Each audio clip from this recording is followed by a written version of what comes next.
Selamat datang di Novella Channel. Terima kasih sudah mampir di Novella Channel. Bantu untuk klik tombol subscribe dan like untuk berkembangnya channel ini. Dan jangan lupa untuk nyalakan loncengnya agar selalu mendapatkan notifikasi terbaru dari Novella Channel. Silahkan menikmati cerita novel favorit Anda. Mari kita lanjutkan kembali kisah novel Nathan Lewis, Kultivator Sang Dewi. Episode 160, bersama Novella Channel. Selamat mendengarkan. Masih bersama Novella Channel, mari kita lanjutkan. Keesokan paginya, Jeanan Ren secara pribadi membawa seseorang untuk menjemput Nathan Lewis, dan si Mio Saren juga ikut bersamanya.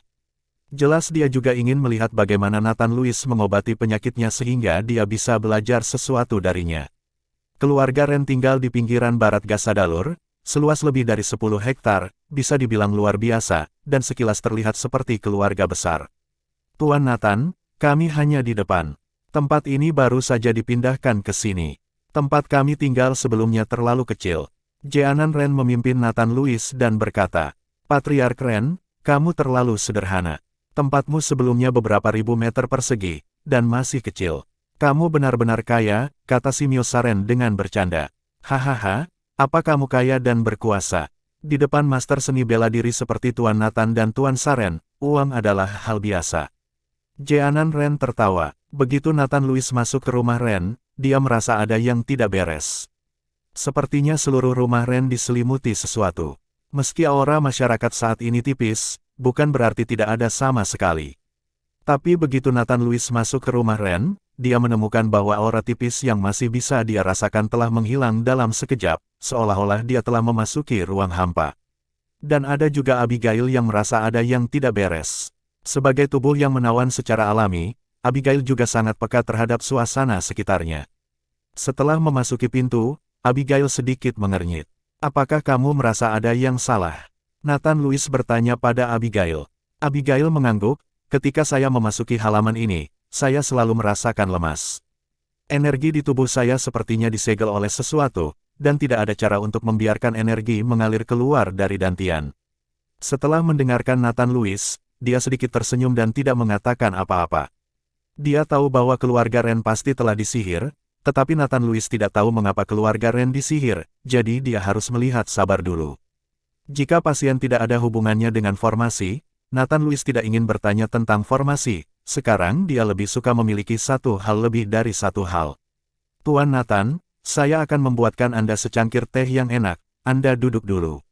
Setelah memasuki ruangan, Jeanan Ren meminta Nathan Lewis untuk duduk, lalu pergi untuk membuat teh. Tuan, biarkan aku datang. Seorang pelayan buru-buru berkata kepada Jeanan Ren. Lagi pula, hal-hal seperti membuat teh dan menuangkan air dilakukan oleh pelayan seperti mereka. Kamu tidak perlu khawatir tentang itu, naik ke atas dan bawa istrimu ke bawah, dan beritahu aku bahwa ada tamu. Jeanan Ren melambaikan tangannya, pelayan itu mengangguk dan pergi. Jeanan Ren menyeduh sepoci teh, lalu duduk di sofa dan berkata, Tuan Nathan, coba teh ini teh baru terbaik.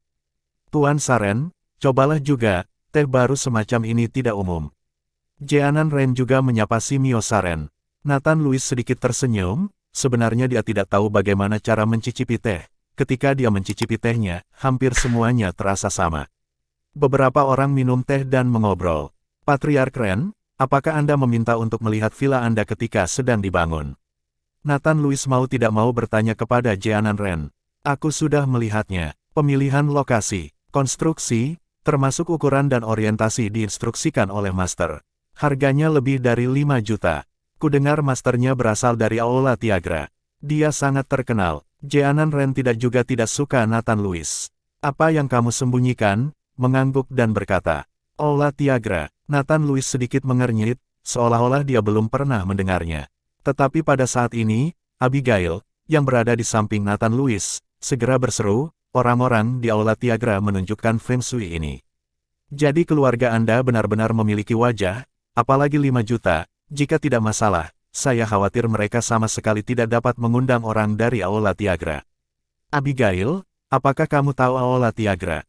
Tanya Nathan Lewis. Tentu saja saya tahu, Aula Tiagra didirikan oleh si Daunir, seorang pendeta terkenal di barat daya negara kita, dan dia menggunakan berbagai rahasia Feng Shui untuk membuat satu set susunan naga yang terperangkap, bahkan jika dia adalah master bela diri yang kuat. Sulit untuk melarikan diri jika kamu terjebak dalam formasi, jadi hari ini sangat terkenal di antara kita. Abigail mengikuti Nathan Lewis dan menjelaskan. Masih bersama Novella Channel, mari kita lanjutkan. Oh, Nathan Lewis mengangguk, dia tidak menyangka Aula Tiagra begitu kuat hari ini, jadi dia bertanya pada Jeanan Ren, aku tidak tahu bagaimana Patriark Ren berhubungan dengan Master Aula Tiagra hari ini. Lagi pula, jaraknya ribuan kilometer dari barat daya, bahkan jika Aula Tiagra memiliki pengaruh, itu tidak akan mempengaruhi ribuan mil jauhnya. Putra bungsu saya mengenalnya, dia membawa ke rumah untuk menunjukkan kepadanya. Ada apa, Tuan Nathan, apakah ada yang salah dengan rumah ini? Jeanan Ren menatap Nathan Lewis dengan aneh. Oh, tidak apa-apa, Nathan Lewis sedikit tersenyum. Karena putra bungsu Jeanan Ren yang memimpin keluarga, sulit bagi Nathan Lewis untuk mengatakan sesuatu. Begitu dia memasuki kompleks Ren, dia merasa ada yang tidak beres. Setelah memasuki villa, Nathan Lewis sudah yakin bahwa rumah itu telah dimasukkan ke dalam formasi, dan kemungkinan besar penyakit istri Jeanan Ren terkait formasi. Sementara beberapa orang sedang mengobrol, seorang pelayan mendorong seorang wanita parubaya turun dari lantai bawah. Wanita parubaya itu duduk di kursi roda, wajahnya sangat kuyuh, dan kakinya kosong, jelas tanpa kakinya. Tuan Nathan, ini istri saya. Setelah Jeanan Ren selesai berbicara, dia menoleh untuk melihat wanita parubaya itu dan berkata, Susan, ini Tuan Nathan yang saya ceritakan tadi malam. Hai, Nyonya Ren. Nathan Lewis bangkit dan tersenyum pada istri Jeanan Ren. Halo, Tuan Nathan. Istri Jeanan Ren memandang Nathan Lewis dengan ekspresi aneh di wajahnya. Mungkin karena Nathan Lewis terlalu muda, dan beberapa tidak percaya. Orang muda di tahun-tahun awal mereka, bisa mereka merawat penyakit mereka. Susan, beritahu Tuan Nathan tentang situasi Anda dengan hati-hati, dan biarkan Tuan Nathan menunjukkannya kepada Anda. Jeanan Ren melambaikan tangannya dan meminta para pelayan pergi. Dia mendorong istrinya, dan jelas bahwa mereka berdua sangat bahagia. Istrinya tidak memiliki kaki dan lumpuh. Pria kaya seperti Jeanan Ren tidak meninggalkan istrinya, dan masih sangat penyayang. Pria penyayang seperti ini sangat langka. Melihat pemandangan ini, Nathan Lewis juga sangat mengubah pandangannya terhadap Jeanan Ren. Tidak perlu, Patriark Ren, aku sudah mengerti situasi Nyonya Susan. Nathan Lewis melambaikan tangannya, mengerti. Jeanan Ren tertegun sejenak, wajahnya penuh kecurigaan, dia tidak membaca apapun, dia bahkan tidak memegang denyut nadi, jadi dia tahu apa yang salah. Tuan Nathan, bagaimana situasi saya? Istri Jeanan Ren hanya melirik Nathan Lewis dan berkata dia tahu situasinya, mari kita lihat.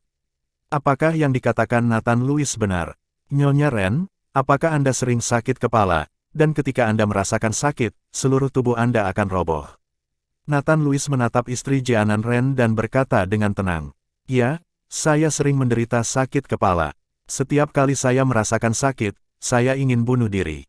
Tidak ada obat penghilang rasa sakit yang bekerja. Istri Jeanan Ren mengangguk. Tuan Nathan, kondisi Nyonya Ren sangat aneh.